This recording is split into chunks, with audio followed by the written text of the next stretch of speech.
Hi, ఎలా ఉన్నారు? బాగున్నారా? అందరూ బాగుంటారని నాకు తెలుసు. అందరూ ఇన్స్టాగ్రామ్లో రీల్స్ చేసేవాళ్ళు కదా, అందరూ బాగుంటారు, సూపర్గా ఉంటారు. నేను ఒక విషయం చెప్తాను. పెళ్ళైన అబ్బాయిలు ఉంటారు కదా, వాళ్ళు మాత్రం చాలా జాగ్రత్తగా ఉండండి.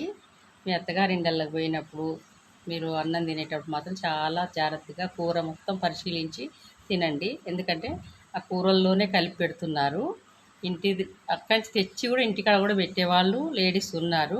అందరు లేడీస్ని అనట్లేదండి నేను, కొంతమంది మాత్రం ఉన్నారు ఖచ్చితంగా. ఎందుకంటే నిన్ను మొత్తం అటు మలుపుకోవాలని, నీ ద్వారా వాళ్ళ అమ్మగారికి ఏమన్నా డబ్బు సహాయం అన్నా అదన్నా ఇదన్నా వాళ్ళకి చేరవేయడానికి మీరు మామూలుగా ఉంటే వినరు కదా, అలా మలుపుకుంటేనే వింటారు.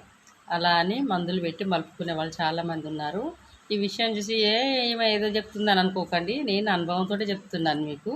ఏదైనా అనుభవం అయితేనే తెలుస్తుందండి, ఎవరికి ఒట్టిగా తెలియదు. నేను అందుకనే అనుభవంతో చెప్తున్నాను కాబట్టి చాలా జాగ్రత్తగా చూసుకొని ఏరుకొని మరీ తినండి. అవసరమైతే అటోనికి 2 ముద్దలు, ఇటోనికి 2 ముద్దలు, నీ భార్యకి 2 ముద్దలు పెట్టి మరీ తినండి. ప్రేమతో పెడుతున్నట్టుగా చేయండి, అంతేగాని మనసులో పెట్టుకొని మీరు మాత్రం అశ్రద్ధగా మాత్రం ఉండకండి. అస్సలే ఉండకండి. మన భార్య అయినా సరే మనం జాగ్రత్తగా ఉండాల్సిందే, తప్పదు. భార్య ప్రవర్తన మంచిగా ఉంటే పర్వాలేదు, షాడిష్టం ఉండాలంటే వాళ్ళ దగ్గర మాత్రం జాగ్రత్తగా ఉండండి. ఓకేనా? సరే.